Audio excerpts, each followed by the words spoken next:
Olá, eu sou a Patrícia Rezende. Se você ainda não se inscreveu neste canal, inscreva-se agora mesmo. Ah, e não se esqueça de deixar o seu like no vídeo. Então, bora lá, gente, para o nosso dia 4, e eu vou entrar no capítulo 3, então, do livro Mais Esperto que o Diabo, de Napoleão Hill. Hoje a gente entra numa estranha entrevista com o diabo. Então, chegamos na parte que o livro todo ele vai trazer a entrevista, tá? E aí eu selecionei algumas partes para trazer para vocês aqui. E aí, Napoleão Hill traz: enquanto você estiver lendo a entrevista com o diabo, você reconhecerá, a partir da breve descrição que dei da história da minha vida, o esforço desesperado do diabo de me calar antes que eu ganhasse reconhecimento público. Você entenderá também, após ler a entrevista com o diabo, porque a entrevista tinha que ser precedida por essa história pessoal. Antes que você comece a ler a entrevista, eu quero que você tenha uma noção bem clara do tipo de ataque que o diabo fez comigo. E lembre-se de que foi esse ataque final que afortunadamente virou o jogo, fazendo com que o diabo ficasse sem saída e tivesse que se confessar. Esse trabalho começou com a crise de 1929, por meio daquela feliz virada na roda da vida. Ele perdeu 600 acres nas montanhas, os rendimentos foram a zero, todos os fundos dele, tudo ele quebrou literalmente, não só ele, né? A crise inteira lá de 1929.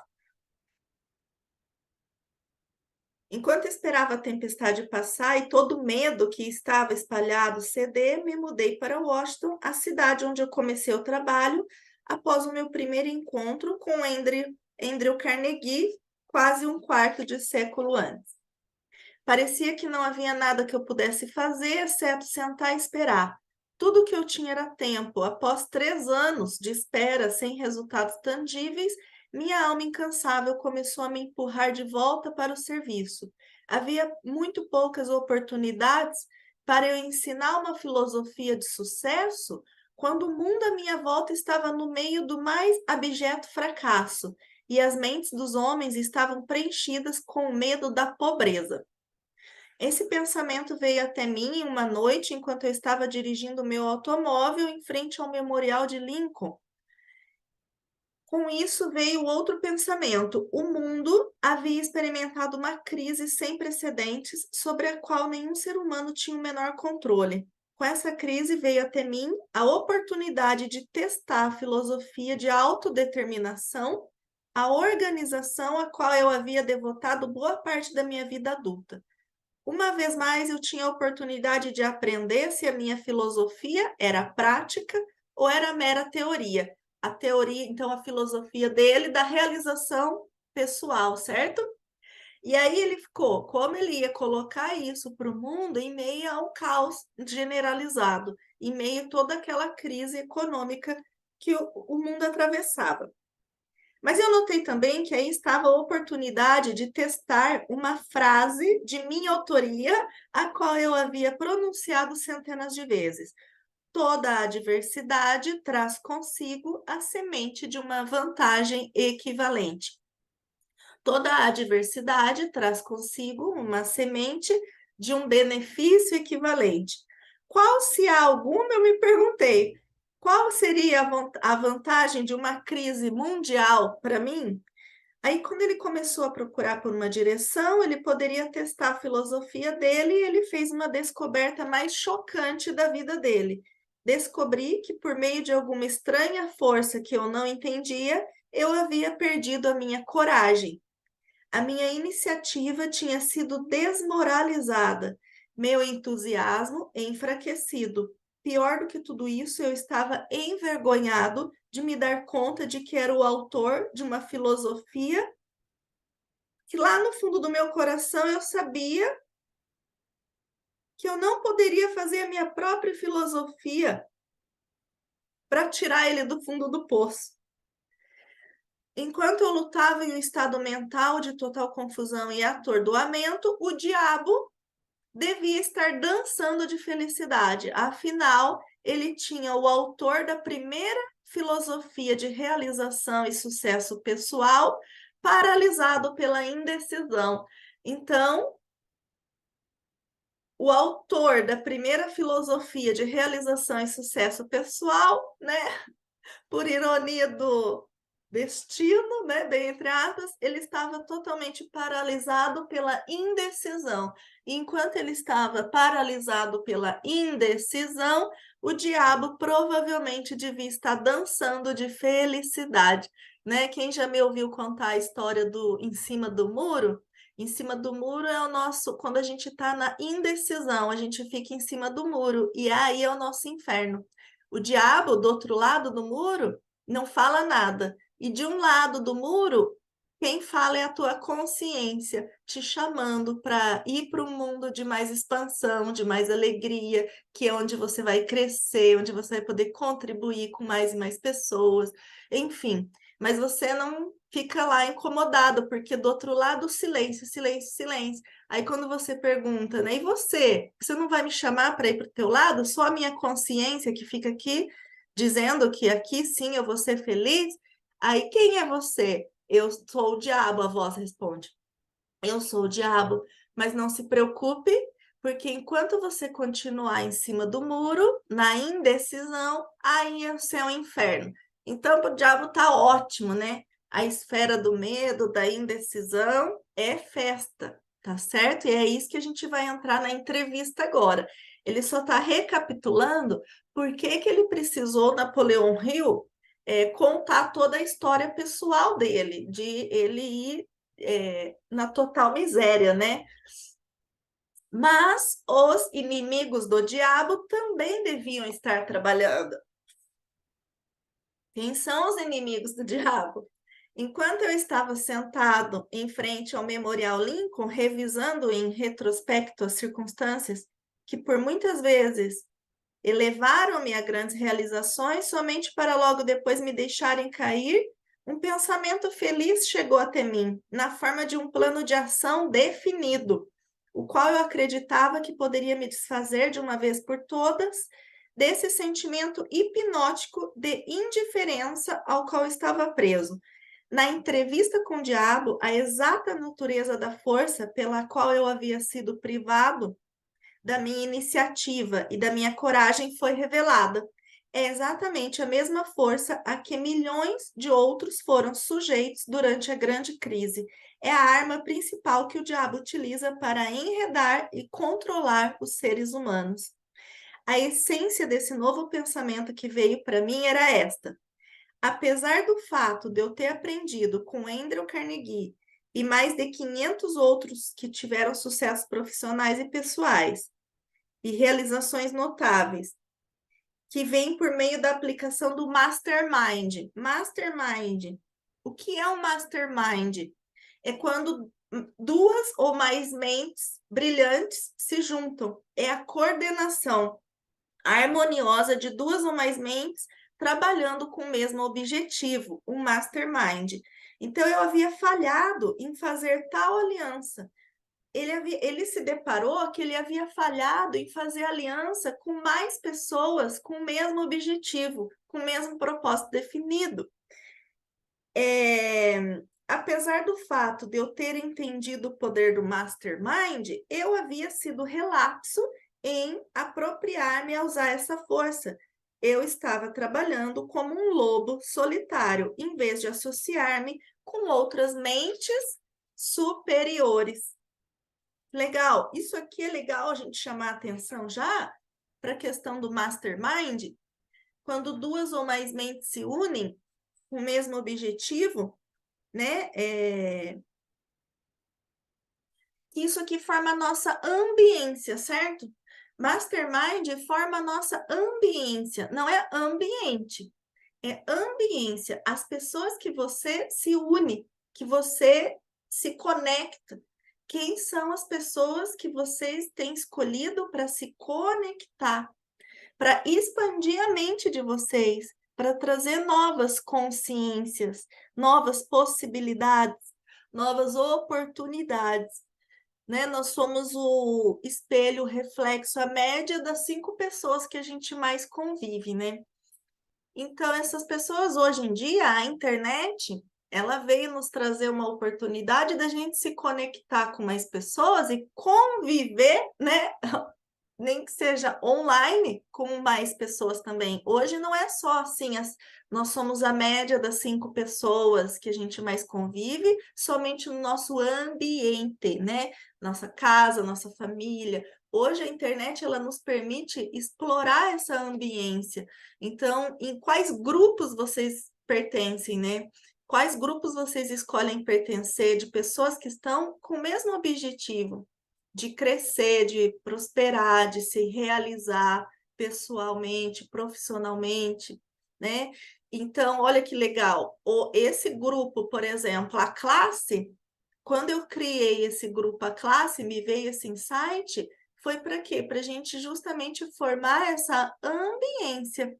Na minha concepção, a classe é a classe das mulheres que realizam. Eu pretendo, com essa classe, que vocês se tornem as mulheres que também realizam e que vocês amam, começam a trabalhar com o que realmente vocês amam, trabalhar com propósito para vocês serem realizadas na saúde, no amor, nos negócios. A gente precisa trabalhar com o que ama, porque senão a gente só está na esfera da sobrevivência. A gente só está sobrevivendo e não vivendo, sobrevivendo para pagar contas, sobrevivendo para manter um status, sobrevivendo. Se a profissão não é a que você ama, você precisa começar a mexer os seus pauzinhos para encontrar qual é o teu propósito, qual é a tua missão, para que você veio nesse mundo, para contribuir com o quê? Com quem? O que que te prende numa profissão que você não gosta? Ou numa falta de uma profissão, numa falta de iniciativa, né? Como Napoleão Hill se viu aqui, né? Preso sem iniciativa. Então, a classe é justamente para a gente formar essa ambiência, tá joia? Então, vamos lá. E aí, muitos perguntam para ele, e vocês também vão fazer essa pergunta: será que o Napoleão Hill ele realmente entrevistou o diabo? Ou será que ele entrevistou um diabo imaginário? Já que ele estava recebendo tantas informações do outro eu, né? Quando o outro eu dele surgiu, ele conectou com o eu superior, ele fez uma conexão com essa força maior. Será que ele realmente entrevistou? Aí ele fala assim, ó, responderei da única e mais honesta maneira que poderia, dizendo que o diabo que eu entrevistei pode ter sido real, tanto quanto ele dizia ser, ou pode ter sido uma criação da minha própria imaginação. Seja lá o que foi, real ou imaginário, é de muita pouca importância. É de pouca importância se comparado com a natureza e com o conteúdo das informações contidas na entrevista. A questão realmente importante é esta: a entrevista contém alguma informação que possa ser realmente útil para as pessoas que estão tentando achar os seus lugares no mundo? Então, cada uma de vocês que estão aqui, vocês vão tirar partes, eu vou extrair partes da entrevista. E cada uma de vocês, no seu íntimo, nas suas reflexões, é que vão poder dizer se essa entrevista vai estar sendo útil para que vocês realmente encontrem os lugares de vocês, que vocês encontrem o lugar de vocês no mundo. Então, aí cada uma vai tirar o proveito do conhecimento, porque não deixa de ser um baita de um conhecimento aqui. E com esse conhecimento nós podemos acessar sabedoria.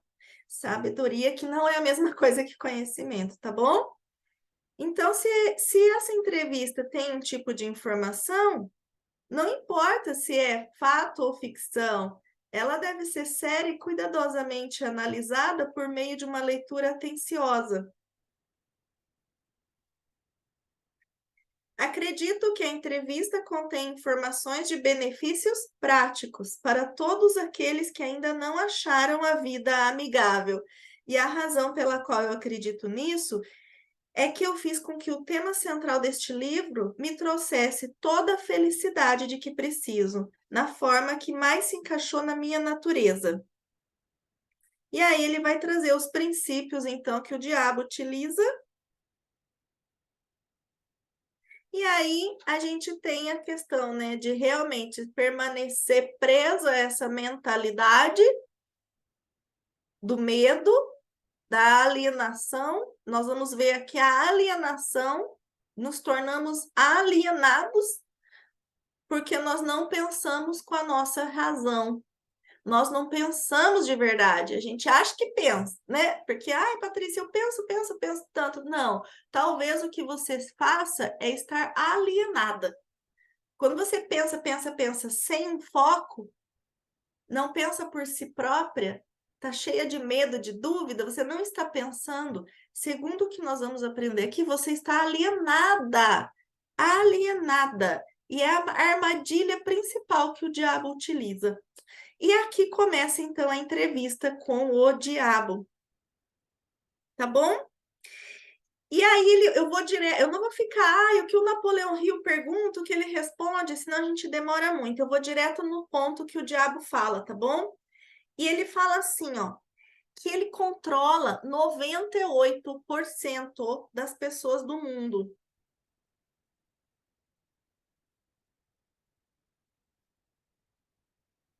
E que algumas coisas nós entenderemos, outras não. Então, o principal ponto, gente, 98% dos seres humanos, das pessoas, estão alienadas. Segundo esse estudo do Napoleão Hill, 98% das pessoas estão alienadas. 98% das pessoas estão no medo. E aí eu lembro de quando a gente estuda Axis, o Gary Douglas, ele diz que 98%, na verdade já está 99% dos nossos pensamentos, sentimentos e emoções e até dores físicas não são nossos. Olha isso, como a sabedoria, os saberes, eles se conectam, né? O Napoleão Hill diz que 98% das pessoas estão alienadas no medo, não pensam por si próprias, não estão na sua razão mental, nas suas faculdades mentais. E o estudo do Gary Douglas vem dizer que 98, né, 99% dos nossos pensamentos, sentimentos, emoções e até dores físicas não são nossos. Então, corrobora, né? Não são nossos, então a gente está alienado, absorvendo, somatizando coisas, absorvendo pensamentos, sentimentos, emoções e até dores físicas de outras pessoas, de outras energias, de outros seres. Por isso que a atenção plena, olha a atenção, estado de presença. Verdade, isso que eu estou percebendo aqui é meu? Verdade, esse medo todo que eu sinto é meu? Verdade, isso tudo que eu estou percebendo aqui na minha energia, no meu emocional, no meu corpo, é meu? Olha o estado de presença, tá bom? Verdade, essa tristeza repentina é sua? Verdade que essa dor de cabeça que você sente aí agora é sua? Verdade que essa ansiedade toda é sua? A quem pertence isso?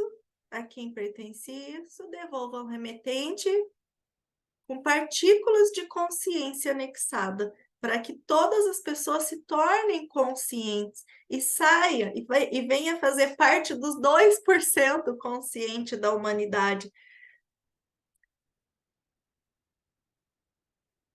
A minha oposição controla o pensamento positivo. A oposição é o que vocês humanos chamam de Deus. Então, os inimigos do diabo, a oposição é o que nós consideramos Deus. E a oposição, Deus, controla o pensamento positivo. O diabo controla o pensamento negativo. E aí, como que ele assume o controle da mente das pessoas? Ele entra em suas mentes e ocupa o espaço que não é usado do cérebro humano. Eu planto a semente do pensamento negativo na mente das pessoas e dessa forma eu consigo ocupar e controlar o espaço. Um dos mais astutos instrumentos que eu uso para o controle da mente humana é o medo. Eu planto a semente do medo na mente das pessoas e conforme essas sementes do medo germinam e crescem, pelo uso contínuo do pensamento negativo, eu controlo o espaço que elas ocupam. Os 6 medos mais efetivos são o medo da pobreza, o medo da crítica, o medo da perda, o medo da perda da saúde, a perda do amor, da velhice e da morte. Então, nessa entrevista, ele vem dizer que o que ele mais percebe que é mais efetivo é a pobreza, medo da crítica, de perder a saúde, de perder o amor, o medo da velhice e o medo da morte. Quem está aqui hoje ao vivo e quem vai assistir depois na gravação, deixa nos comentários lá.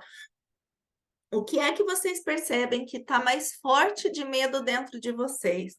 Pobreza, o medo da crítica, o medo de não ter saúde, de não ter amor, o medo da velhice e o medo da morte. E aí, o Napoleão Hill pergunta para ele, mas qual desses 6 medos mais ajuda você a assumir o controle? Ele fala o primeiro e o último, o medo da pobreza e o medo da morte. Como está reverberando para vocês, gente? Vão escrevendo aqui para mim. Vão escrevendo aqui no chat, vamos compartilhar como que está reverberando isso tudo para vocês. O meu oponente controla todas as forças positivas do mundo, tal como o amor, a fé, a esperança e o otimismo. O meu oponente, né, que Deus, os anjos, os guardiões, os seres de luz, né, eles trabalham as forças positivas, tal como o amor, a fé, a esperança e o otimismo. Mas o diabo ele tem inúmeras maneiras de ganhar o controle das mentes humanas enquanto elas ainda estão no planeta da Terra, né?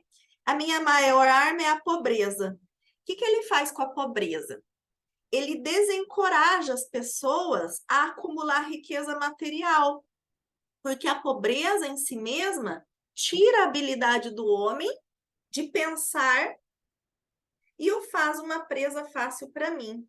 A pobreza, então, assim, quando a gente está numa escassez financeira, o diabo consegue entrar nas nossas mentes, a da pobreza, tirando a nossa habilidade de pensar, das nossas habilidades mentais. E aí a gente se torna uma presa fácil para ele. E o outro grande aliado é a doença, porque um corpo doente desencoraja o pensamento. Da mesma forma, olha como ele usa a palavra desencorajar. Por isso que consciência, vontade e coragem são os primeiros passos para a mudança. São os primeiros passos para a gente conseguir colocar em ação as nossas escolhas. Porque uma escolha sem ação não passa de um campo hipotético, né? De uma ideia apenas. Tira a nossa habilidade de pensar. O corpo doente desencoraja. Coragem, coragem. E a coragem é o vórtice de vibração. Hoje a gente abriu aqui falando da vibração. O vórtice, a linha de corte, para que a gente comece a vibrar mais alto, elevar a nossa vibração para pensamentos, sentimentos, emoções mais positivas, é a coragem. A coragem é a linha de corte, ela está em 200 Hz. Tudo que vibra acima de 200 Hz é acima da coragem. Abaixo, como eu falei, abaixo de 200 Hz, nós nos tornamos as presas fáceis. Então, aqui na visão do Napoleão Hill para o diabo, tá bom? E aí, independente de raça, credo ou religião, tá bom? Todos aqueles que estão lá vibrando, desencorajados, são presas fáceis, tá? E aí, os maiores inimigos são todos aqueles que inspiram as pessoas a pensar e agir de acordo com as suas próprias iniciativas, são meus inimigos. Todos aqueles que inspiram as pessoas a pensar e agir de acordo com as suas próprias iniciativas são meus inimigos. Então, isso quer dizer que nesse exato momento, eu, Patrícia, minha figura humana aqui na Terra, nesse momento que eu estou passando esse conhecimento para vocês e trazendo para vocês todo o nível de consciência mais elevada, eu sou uma inimiga do diabo nesse momento. Então, é muito importante a gente estar cada vez mais com uma presença, né? Eu me preparei para entrar hoje com vocês aqui. Eu me preparei, né? Eu me blindei. Eu criei um escudo de proteção, porque eu posso começar a sofrer ataques, porque o mal não quer que o bem vença, o mal não quer, aqui na visão dele, né? O diabo, ele não quer que isso aconteça, porque todo mundo que contribui com o outro para uma expansão da consciência é inimigo do diabo. Por isso que às vezes a gente vai fazer uma apresentação, a gente vai abrir alguma coisa, começa a perceber, dá pau na internet, não sei o que acaba a luz, não sei o que lá nos trava. Ó, limpa, dissipa, né? Libera, desprograma. A gente tem que estar muito presente para isso, né? Quando comecei aqui, eu falei, vamos compartilhar o que vocês estão sentindo. Eu já comecei a sentir uma coisa aqui, ó. Começa um peso, porque são situações querendo me paralisar. Vem uma dor de garganta, a gente fica doente. Você acha que isso não acontece? Toda vez que a gente se dispõe a fazer um bem para a humanidade e tirar as pessoas dessa alienação que elas se encontram, coisas externas do mundo invisível vão querer nos paralisar. Quantas vezes você se propõe a fazer algo de contribuição para essa consciência mais elevada para o próximo e você fica de cama e você fica doente? Gente, toda vez que eu abro um curso, que eu abro uma série de lives, que eu entrego aqueles desafios, todas as vezes me ataca uma sinusite miserável. Me ataca uma sinusite e principalmente começa com a minha dor de garganta.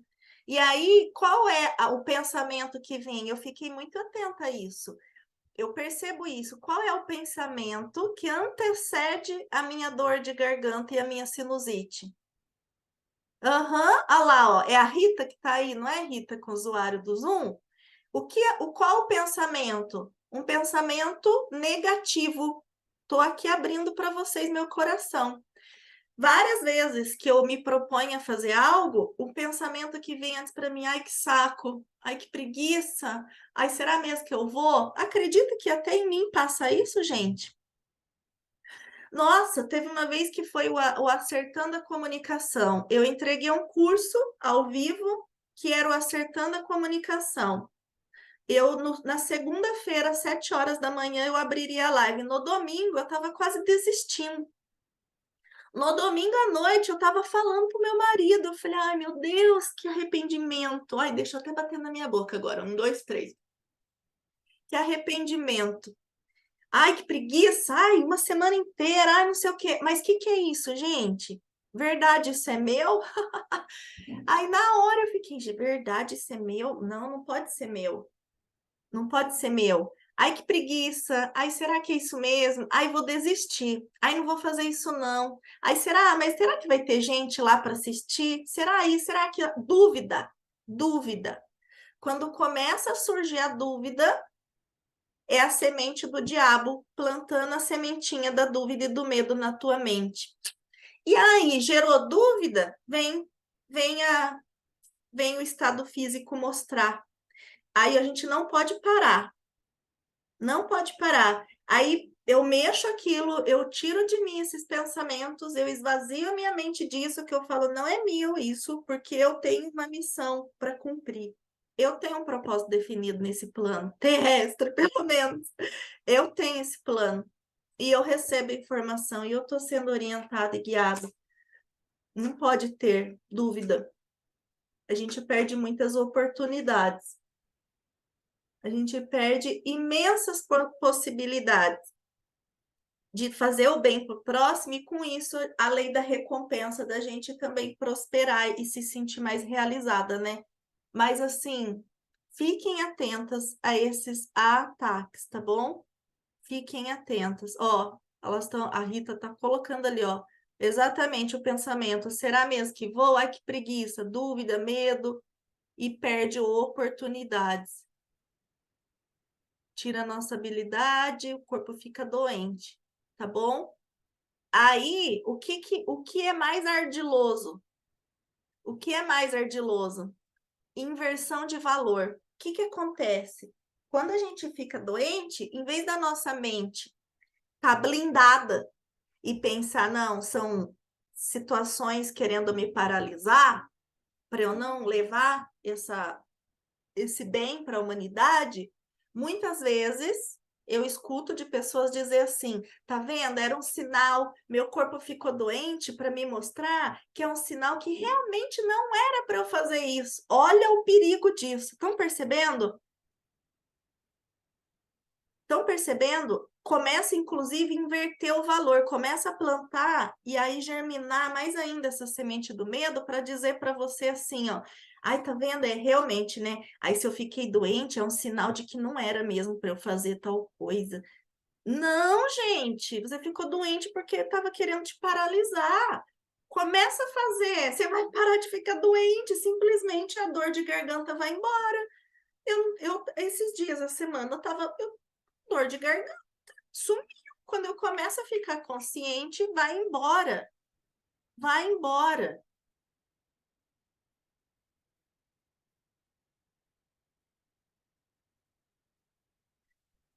Tá? Achei importante trazer isso aqui para vocês.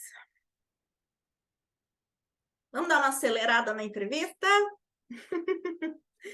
Ele fala umas coisas aqui também de cigarro, droga, álcool, mas não vou falar isso agora.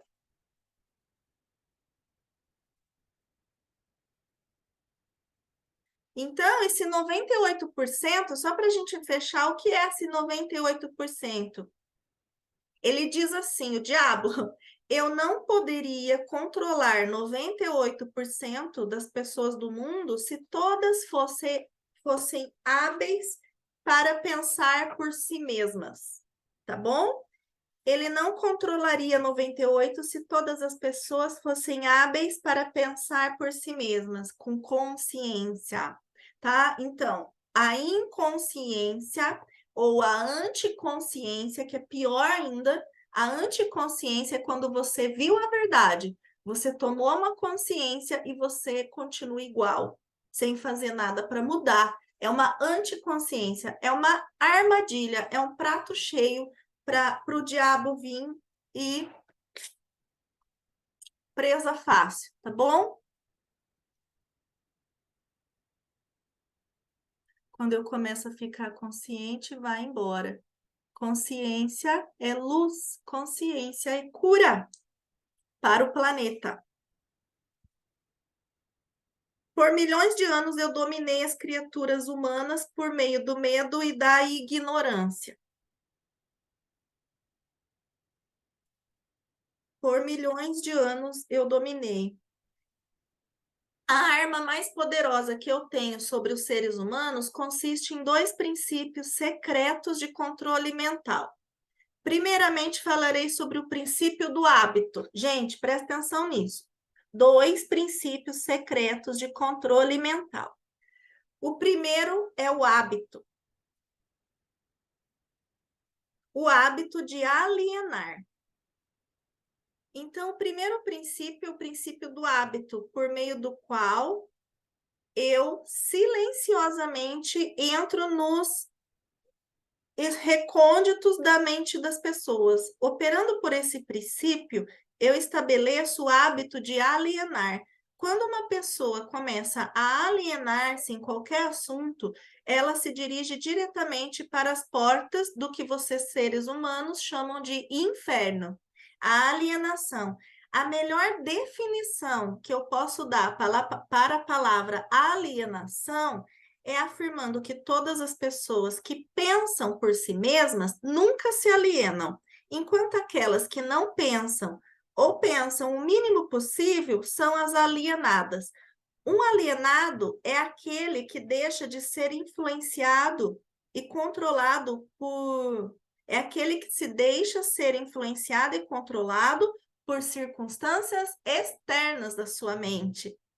Um alienado é aquele que olha para fora, que olha somente a circunstância, e o mundo à tua volta, ele se deixa se dominar por o que ele está vendo na matéria.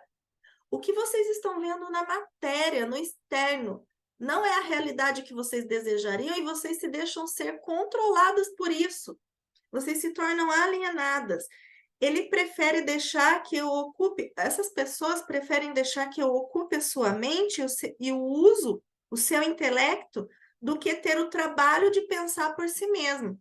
O alienado é aquele que aceita qualquer coisa que a vida lhe oferece, sem julgar ou lutar por aquilo que realmente escolhe. Porque, na verdade, ele não sabe, nem sabe o que escolhe da vida. Quem não sabe o que escolhe, o que quer da vida, o que você quer da vida, como você gostaria que fosse sua vida, quais são as suas verdadeiras escolhas. Aquele que não sabe de nada disso e vive, passa o teu tempo tentando descobrir isso, é um alienado. Um alienado também é a pessoa que emite muitas opiniões, mas elas não são suas. Um alienado emite muitas opiniões, vive dando opinião, mas nenhuma é dela. Não é dela. Ela ouviu do outro, ela leu não sei aonde, ela escutou não sei aonde, mas ela não utiliza na vida dela aquilo. São só falácias, falácias. A pessoa só fala, emite opinião, mas ela não vive aquilo, ela não é coerente com aquilo que ela fala. Ela fala uma coisa, faz outra, ou não faz, né? Ou não faz outra. Então, a maior parte, inclusive, do que a pessoa fala, nem provém, inclusive, do diabo. O alienado é aquele que é muito preguiçoso para usar o seu cérebro. E essa é a principal razão porque eu consigo assumir o controle dos seus pensamentos e plantar o que o diabo bem entende ali na mente. Um alienado. E aí eu vou pular de novo mais umas partes aqui, pera lá, tá aqui. Eu fui grifando, né? Ah, tá. Quais são os hábitos pelos quais ele mais controla a mente das pessoas? Aqui vem um dos meus mais sábios truques. Eu entro na mente das pessoas por meio de pensamentos que elas acreditam serem seus. Estão vendo isso? Eu acabei de falar agora há pouco. A gente acredita que os pensamentos são nossos, os sentimentos, as emoções, as dores físicas. E o mal, o diabo, entra na mente e faz você acreditar que é teu pensamento mesmo. Os mais úteis para mim é o medo, a superstição, a avareza, a ganância, a luxúria, a vingança, a raiva, a vaidade e a preguiça. Por meio de um ou mais destes, eu consigo entrar em qualquer mente, em qualquer idade, mas eu consigo os meus melhores resultados quando ele entra na mente, quando nós somos mais jovens, tá bom? Quanto mais jovens, inclusive quando somos crianças, tá? Ele vai falar aqui que os nossos pais, professores e até instituições religiosas, o diabo usa para colocar nas nossas mentes, de quando nós somos crianças, a deixar de pensar por nós mesmas. Nós, crianças, não pensamos por nós mesmas, né? Muitas vezes fica quieta, cala a boca, enxerida, intrometida, curiosa, para de perguntar, sim é sim, não é não, é feio isso, é feio isso que você está fazendo, é inadequado. Que mais as coisas que a gente escuta? De pais, professores e até instituições religiosas. A instituição religiosa já vem falar, né? Para a gente amar a Deus, em vez de amar a Deus, é para temer Deus. Temer Deus para não ir para o inferno. O que está colocando em nós? O medo, o temor, e não o amor. A venda é que é o amor, mas não é isso que está sendo passado. Está sendo passado que nós temos que ter medo. Medo, medo, medo, medo, medo, medo. Tá? Sem ponto de vista, gente. Baixa a barreira. Baixa a barreira, porque aqui não tem nada a ver com religião, crença de credos de cada uma. É o que realmente acontece. É só olhar para as nossas vidas, né? Quantos bloqueios, quantas limitações, quantos impedimentos nós temos hoje na nossa vida adulta, que a maior parte delas foi implantada em nós na nossa criança, na nossa primeira infância. Tá? As crianças crescem, mas nem sempre aprendem a pensar por si mesmas. Uma vez que eu consiga capturar a mente de uma criança por meio do medo, eu enfraqueço a habilidade dessa criança de pensar racionalmente e de pensar por si mesmo. E essa fraqueza, ela carrega durante toda a sua vida. Pensamento disciplinado e organizado significa morte para o diabo. Pensamento disciplinado e organizado é a morte para o diabo. Ele não consegue existir nas mentes daqueles que pensam de forma apurada. Eu não me importo que as pessoas pensem, desde que elas pensem com foco no medo. Ó, o diabo quer que você pense, mas ele quer que você pense no medo, no desencorajamento, no desespero, na destruição. Mas quando as pessoas começam a pensar de forma construtiva, em termos de fé, coragem, esperança, propósito definido, elas imediatamente se tornam aliadas da minha oposição e eu as perco. Quem escolhe se perder do diabo e se aliar a esse Deus maravilhoso, a essa força onipotente, onipresente, essa força chamada fé, coragem, esperança, com propósitos definidos. É assim que nós vamos combater o mal, com fé, esperança, coragem e propósitos definidos. Precisamos definir, gente. Definir não quer dizer que ele é imutável.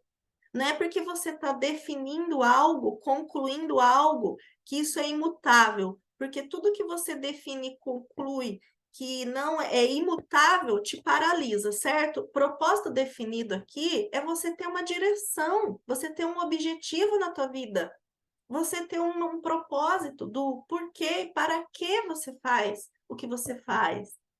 O que você quer atingir com isso? O que você quer ganhar com isso? Quais são os seus propósitos? Quais são as suas escolhas? A gente ter decisões na vida e ações coerentes com essas decisões. É aí que a nossa essência, a nossa energia divina se conecta com Deus. Quando nós temos decisões e ações coerentes. E a gente sabe o que está fazendo. E a gente combate o inimigo, que é esse diabo. Aí ele faz com que as pessoas se alienem em todos os assuntos que ele pode controlar.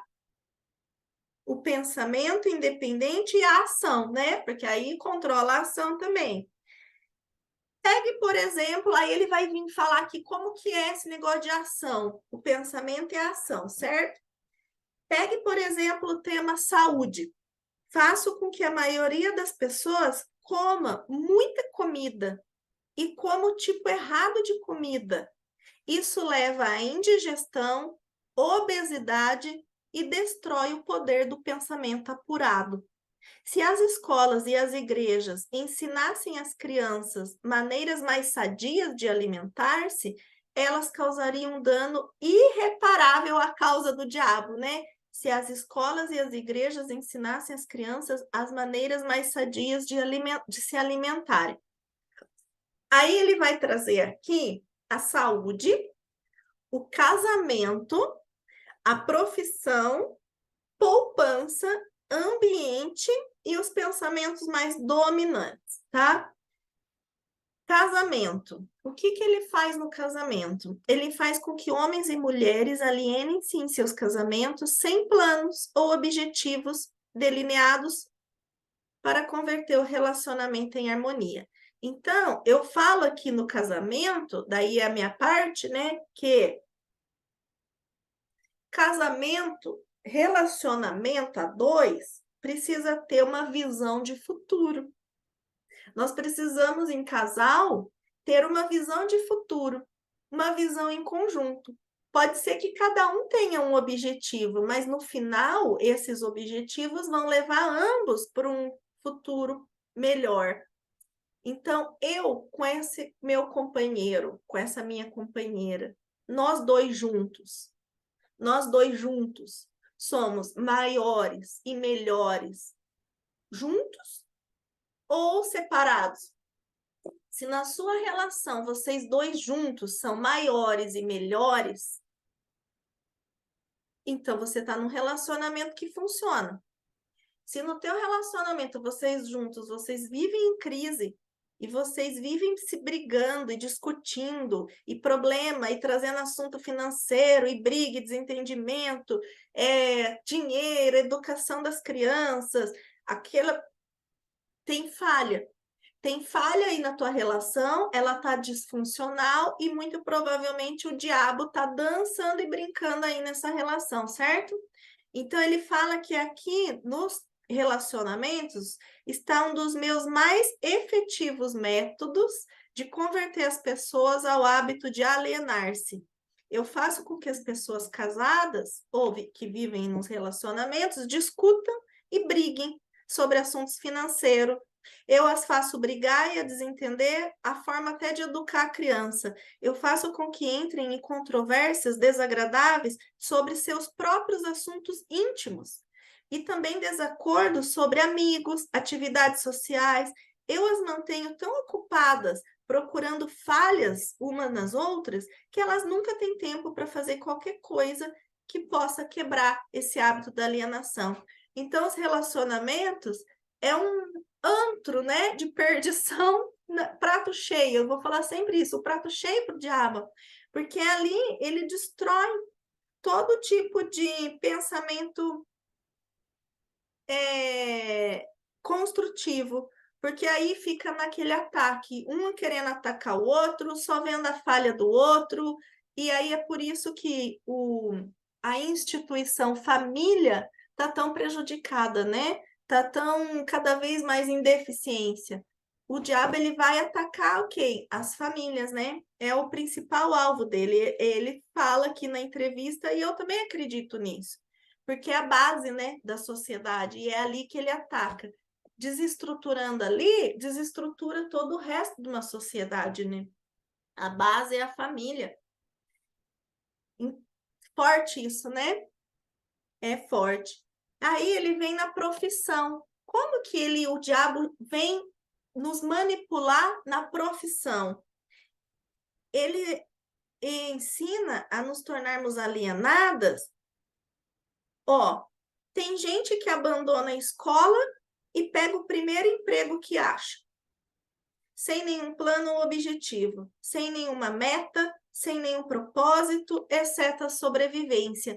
Então, por isso que eu falo, trabalhar com propósito, né? Quando eu criei esse grupo para mulheres que desejam trabalhar com propósito, com o que amam, para daí serem realizadas, né? Na saúde, no amor, nos negócios. Porque Se você não tem uma meta, você não tem um plano, você não tem um objetivo, você está na sobrevivência. E por meio desse truque, eu mantenho milhões de pessoas tomadas pelo medo da pobreza durante toda a vida. Por meio desse medo, eu as guio lentamente, mas sempre para frente,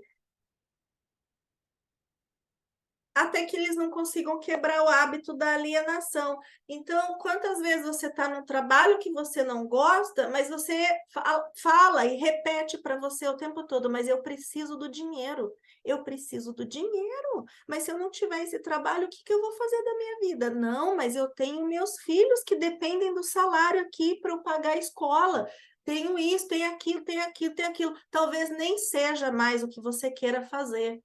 Talvez você esteja percebendo um peso enorme na tua vida, de você ter que acordar e trabalhar naquilo que você não gosta mais, que você não vê mais prazer. Mas o medo te prende ali. E o medo do quê? Para você sobreviver.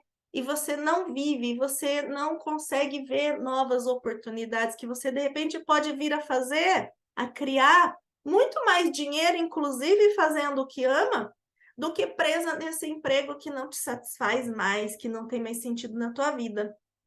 E por trás disso aí, qual é o medo que o diabo usa? O medo da pobreza, né? O medo da escassez.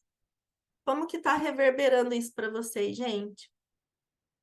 Eu não sei vocês, né? Mas eu cheguei numa época da minha vida, aqueles negócios que quem nunca foi chorando pro trabalho, pedindo uma luz no fim do túnel, né? Aí quando a gente começa a trabalhar com o que ama, e tem a crença também que não tem, tem muita gente que fala, mas não é possível fazer dinheiro trabalhando com o que ama, que é utopia isso. Quem acha que é utopia? Que é mentira, que não dá para prosperar fazendo o que ama.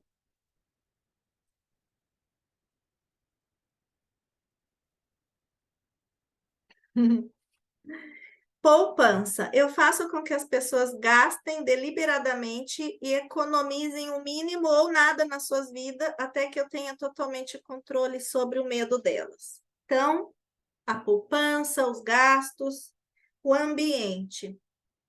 Eu faço com que as pessoas alienem-se em ambientes desarmoniosos e desagradáveis, nos seus lares, onde trabalham, nos seus relacionamentos com parentes. Eu faço com que elas fiquem nesses ambientes desagradáveis até que eu as tenha sob controle, no hábito da alienação. Sempre o hábito da alienação, tá? Então, ambientes tóxicos, né? Ambientes desagradáveis. A pessoa fala, eu não aguento mais, mas não sai de lá. Eu não aguento mais essa vida, eu não aguento mais esse relacionamento, eu não aguento mais esse trabalho, mas não sai de lá. Alienada. Me desculpe, mas você está presa na armadilha do diabo, da alienação. E aí, os pensamentos dominantes. Eu faço com que as pessoas alienem-se caindo no hábito de pensar negativamente. Isso leva a atos negativos. E elas começam a entrar em controvérsias. E aí, enfim, pensamentos negativos. Aí vira um looping de pensamentos negativos. E aí, o Napoleão Hill pergunta assim para ele: então, eu concluo, pelo que você está me dizendo, que alienação e procrastinação são a mesma coisa, é verdade? Sim, é verdade. Quem é que vive se presa na procrastinação? Para o diabo, tudo isso que a gente está trazendo do hábito de alienação, procrastinação, é a mesma coisa. Sim, é verdade. Qualquer hábito que leve uma pessoa a procrastinar de tal forma que a pessoa deixe para depois tomar uma decisão, conduz ao hábito da alienação. Então, procrastinação, sementinha do diabo, alienada. alienada. Então, vamos sair, gente, dessa esfera de procrastinação, pelo amor de Deus. Começar a fazer movimentos, um passo, nem que seja um passo de cada vez. Um passo de cada vez.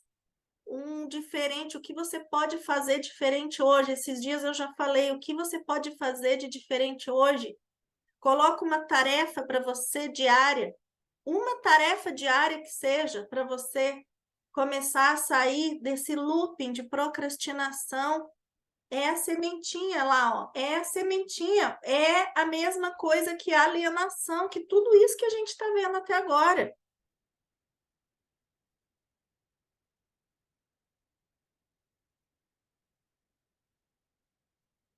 Qualquer hábito que leve uma pessoa a procrastinar de tal forma que ela deixe para depois o que ela tem que fazer, tomar decisões importantes.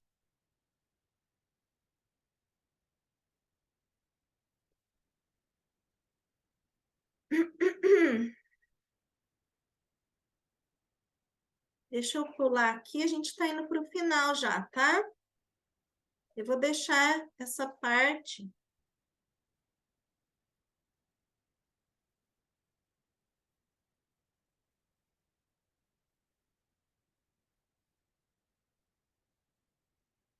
Tá ok, gente?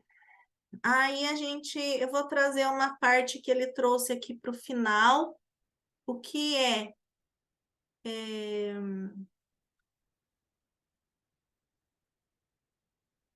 como nós podemos reconhecer, então, o alienado? Conforme o diabo, o ponto a ponto, como a gente pode reconhecer um alienado quando estiver próximo de um? E aí vocês vão olhar para a vida de vocês. Onde é que vocês se identificam? Em quais pontos aqui vocês se identificam? Muito provavelmente tem a sementinha aí da alienação, do hábito da alienação. E aí, em contrapartida, ele vai fazer uma descrição de um não alienado, tá? De uma pessoa consciente, de uma pessoa que pensa por si própria, tá? Então, a primeira coisa que você notará em um alienado é a sua total falta de propósito sobre a vida. Então, ó, falta de propósito sobre a vida. Falta de autoconfiança. Porque quando você não tem um propósito de vida, você perde a sua autoconfiança. Ele fala isso aqui. Ele fala bem assim, ó. A primeira coisa que você notará em um alienado é a sua total falta de propósito sobre a vida. E a sua falta de autoconfiança será evidente. Ele nunca conquistará nada por meio do pensamento e do esforço. Ele gasta tudo que ganha e gasta ainda mais se consegue crédito. Fica doente ou debilitado por uma causa real ou imaginária. Terá pouca ou nenhuma imaginação. Então, quem se vê aí sem criatividade, sem ideias, sem imaginação, está provavelmente com a semente aqui da alienação. Não tem entusiasmo, sem iniciativa para começar as coisas.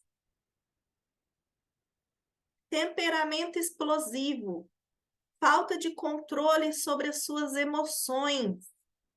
A personalidade sem magnetismo não é magnética, não há magnetismo na personalidade. E aí isso faz com que não atraia pessoas, né? Quando a gente olha para o nosso negócio, por exemplo, para o nosso trabalho, o magnetismo ele é fundamental. Quando nós não estamos alienadas, nós temos essa força magnética de atrair pessoas. Então, eu falo até que assim, a gente não tá. Quando a gente sabe utilizar o nosso poder magnético, quando a gente está na nossa atração magnética, a gente se torna um imã de pessoas, de clientes, de indicações, de pessoas interessadas no que a gente tem a oferecer. Essa atração magnética. E aí eu falo que não, a gente não precisa captar cliente. Ó como é diferente. As pessoas ensinam formas de captação de cliente. Eu ensino formas de atração de clientes. Por que eu falo atração e não captação? Porque eu estou usando o poder da atração magnética, o magnetismo pessoal, né? Essa energia nossa que vibra e vai atrair ressonância. Então, olha como é melhor, né? Em vez de falar, eu vou captar cliente, não, eu vou atrair o tipo de cliente que eu desejo trabalhar. A gente começa a atrair o cliente que a gente deseja. Não é só o cliente que nos escolhe. Nós escolhemos o tipo de cliente que a gente quer trabalhar, que a gente quer atender. Beleza? Volta lá então. Não alienado, o alienado, desculpa. O alienado, então, ele não tem o magnetismo. Ele também tem muitas opiniões sobre muitas coisas, mas nenhum tipo de conhecimento apurado sobre nada. Ele sabe de tudo um cadinho de cada, mas não é nada aprofundado. Normalmente diz saber tudo de tudo, mas não é bom em nada. O alienado se negará a cooperar com aqueles que estão à sua volta, mesmo aqueles que possam depender do seu trabalho para comida e abrigo. Ele se negará a cooperar com aqueles que estão à sua volta. Quem está aí de mãos amarradas, que tem muito a contribuir com o próximo, tem muito a curar no próximo, porque vocês acham que é só terapeuta que cura? Psicólogo, psicanalista, psiquiatra, sei lá. Você acha que só essas pessoas têm poder de cura? Todas nós temos poder de cura, de curar um próximo. Quantas vezes uma palavra que você fala ali para o próximo, você é capaz de salvar a vida daquela pessoa naquele dia. Só que se você nega a cooperar, se você nega porque você está com medinho de falar, está com medinho de colocar o teu ponto de vista para as outras pessoas, então agora você já sabe quem é que está fazendo você ficar presa nesse medo, né? Qual é a força invisível que está te prendendo nesse medo, né? Nas suas dúvidas, se você é capaz, todo aquele, se eu dou conta, se eu sou capaz, será que eu consigo? Será que isso? Será que aquilo? Agora vocês estão tomando consciência do desastre na vida, que é a gente se calar e a gente não cooperar e a gente não contribuir com o próximo? Um alienado vai cometer os mesmos erros várias e várias vezes, porque ele nunca vai tirar o aprendizado. O alienado, ele erra várias e várias vezes, porque ele não está atento, ele não está ali para tirar o aprendizado daquilo. O proveito do fracasso, né? O alienado, ele não vê um proveito naquela situação desafiadora. O alienado, ele terá uma mente limitada e intolerante em todos os aspectos. Então, a mente é limitada, é intolerante, ponto de vista fixo, inflexível, né? Esperará tudo dos outros. O alienado, ele espera tudo dos outros, mas ele não está disposto a dar. Ele não quer trocar, ele só quer receber. É o tomador, tá bom? Tomador, os sugadores. O alienado é um sugador. Ele quer tomar, mas ele não está disposto a dar. Ele não está disposto a trocar. O alienado começa várias coisas, mas não termina nada. Não tem acabativa, né? Eu falo, não tem acabativa. Vamos fazer acabativa, vamos pôr fim nas coisas, vamos concluir o que a gente começa. Ele será taxativo na condenação do seu governo, mas nunca vai saber falar, dizer nada para melhorar.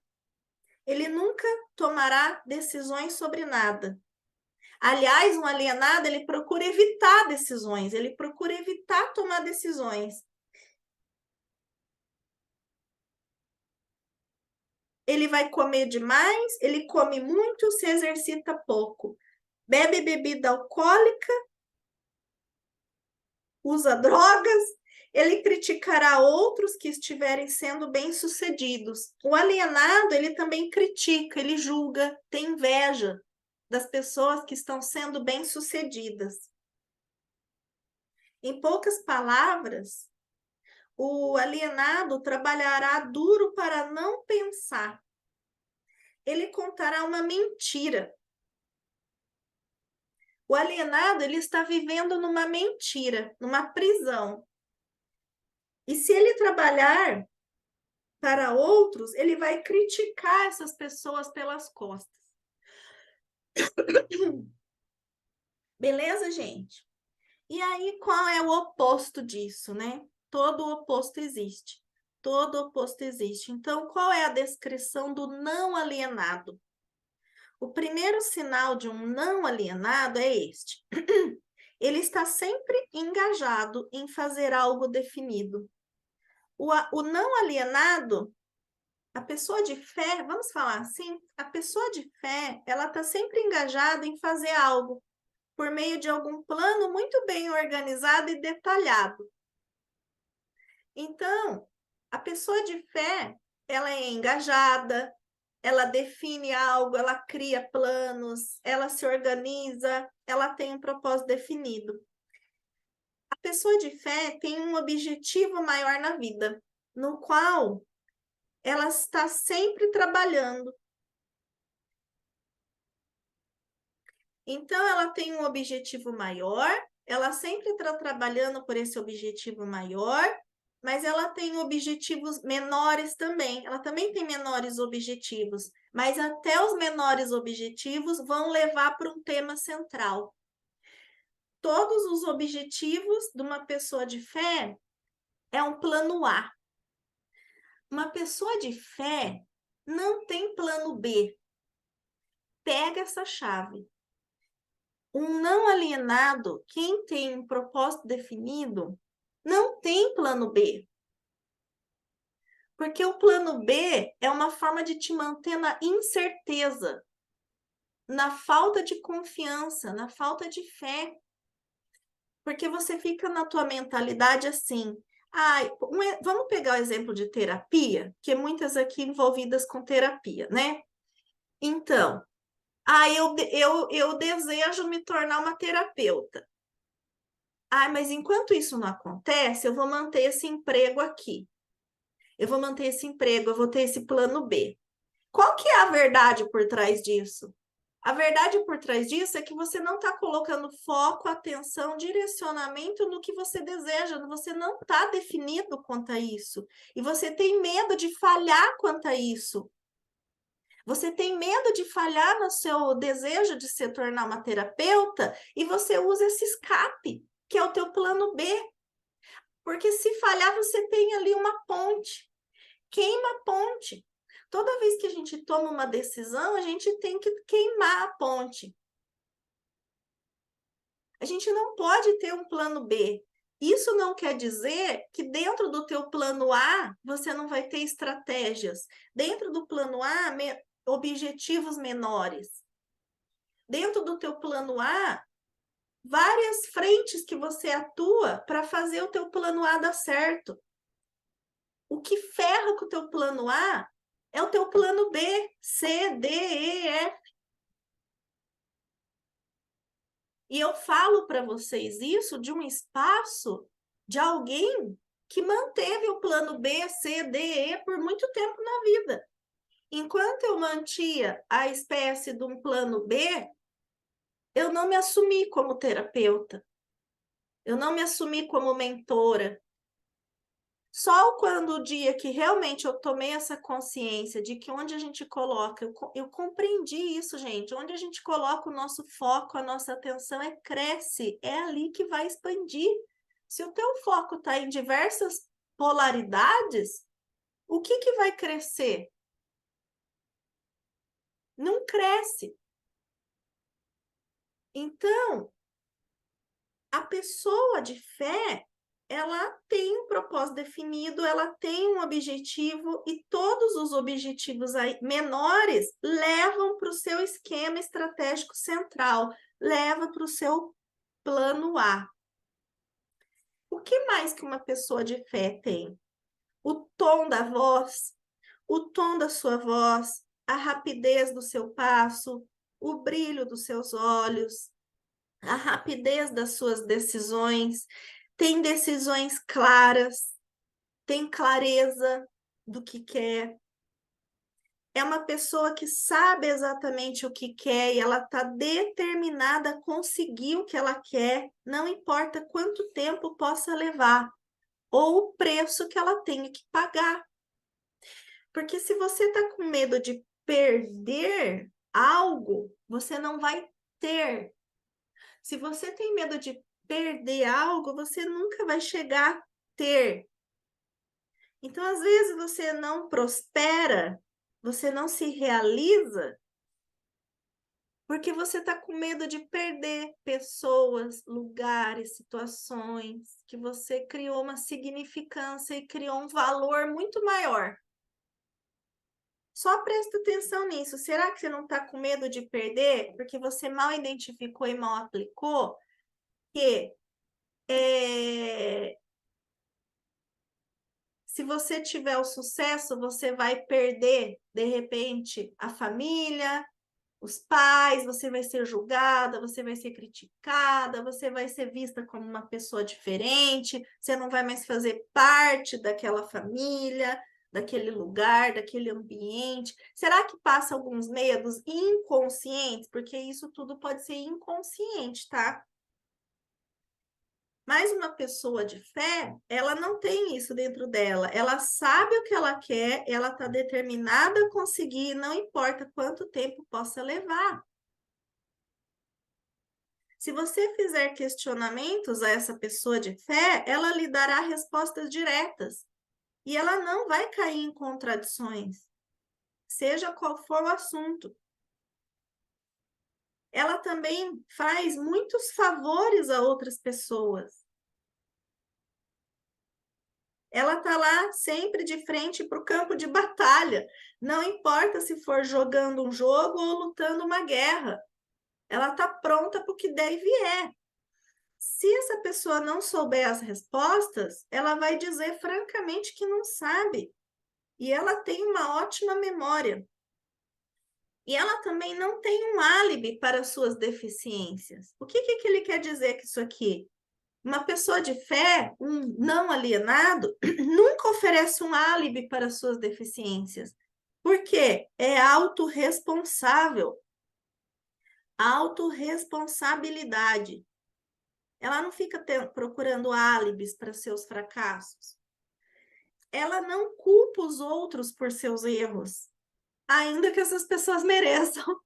Ainda que as pessoas mereçam, né, ser taxadas de culpadas, ela nunca culpa os outros pelos erros. E costumava ser conhecido como um guerreiro.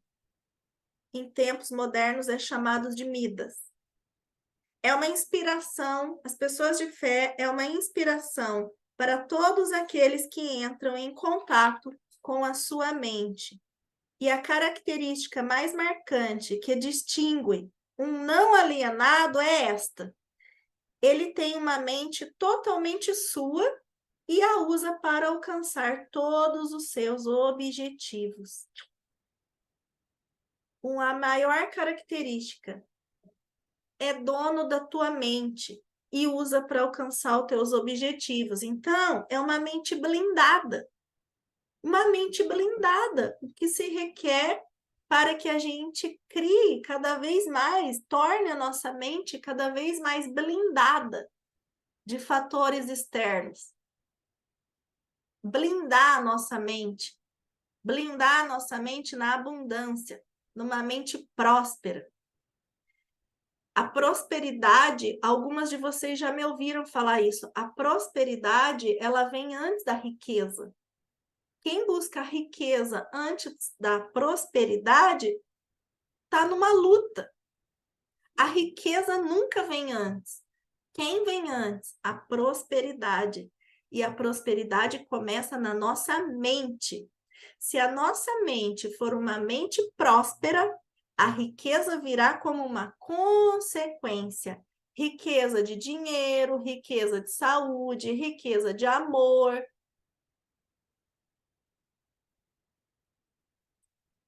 A prosperidade vem antes da riqueza e a prosperidade começa na nossa mente. E aqui, ó, tô vendo os comentários agora, né? A Eliana colocou que foi libertador, gratidão. A Lucileia amou isso. A Gilmara, que código, que ficha que caiu, né? No que a gente está trazendo aqui. A Eliana colocou desapegar-se dos resultados. Nossa, isso aqui é uma chave que a gente ficaria uma manhã inteira falando sobre desapegar-se dos resultados. Porque você ter um propósito definido não quer dizer que você vai ficar apegado ao resultado. A gente precisa entregar o resultado para um campo maior, para que a gente não fique na ansiedade. A gente cria um propósito, a gente tem muito bem definido o que a gente quer, a gente tem clareza e a gente se coloca em movimento. Mas o resultado disso, se eu me desapego do resultado, eu consigo sair do espaço da ansiedade. E aí as coisas se tornam mais fáceis, mais rápidas. A gente consegue chegar até mais rápido quando a gente desapega do resultado. Cria um objetivo e coloque em ação, e esse resultado ele pode ser melhor e maior do que você estava imaginando, inclusive. A gente se perde muito, procrastinação é a sementinha do diabo.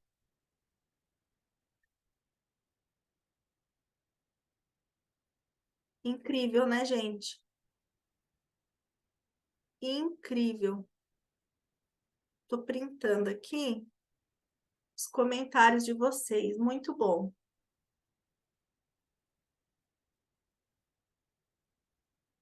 A maior diferença entre o alienado e o não alienado é algo igualmente disponível para ambos. É a prerrogativa de cada um usar propriamente e pensar por si mesmo. Então, aqui é o ponto central. Se você usa a tua própria mente a seu favor, está blindada e pensa por si mesmo, você é um não alienado. Se o oposto disso é alienado. Aí, olha isso, é para a gente finalizar hoje.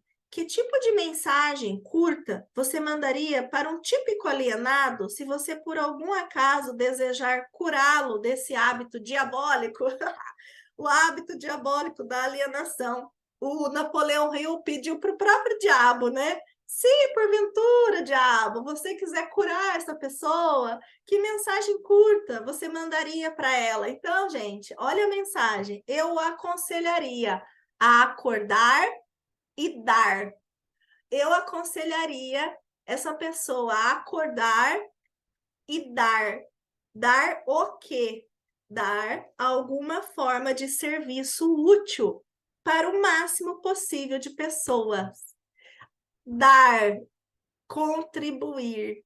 Olha o que o diabo fala: acorde, acorde, desperte, desperte de verdade e vá contribuir. E vai dar para o máximo de pessoas possível. Então, o não alienado é o que dá? Sim. O homem, a pessoa de fé é a que dá. É o que é esperado dele. Ele deve dar antes de receber. É dar e receber. Ontem não, na terça eu falei, né? Eu trouxe até a mensagem do Bert Hellinger, né? Ele fala que se você não tem o tanto de dinheiro que você gostaria, é porque você ainda não se doou o suficiente. Você não serviu o suficiente. Dar antes de receber. Contribuir. Essa é a diferença.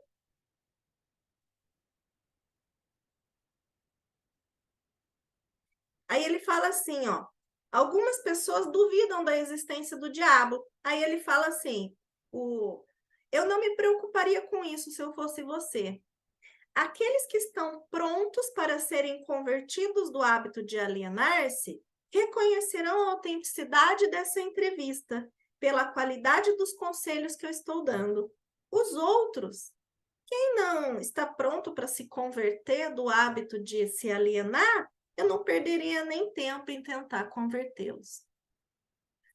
Eu não perderia nem tempo em tentar convertê-los.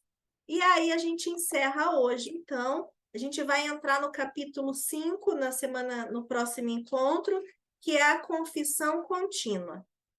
Se você gostou deste conteúdo, deixe o seu like e se inscreva no canal. Ah, e ative o sininho das notificações para não perder nenhum vídeo. Gratidão por assistir!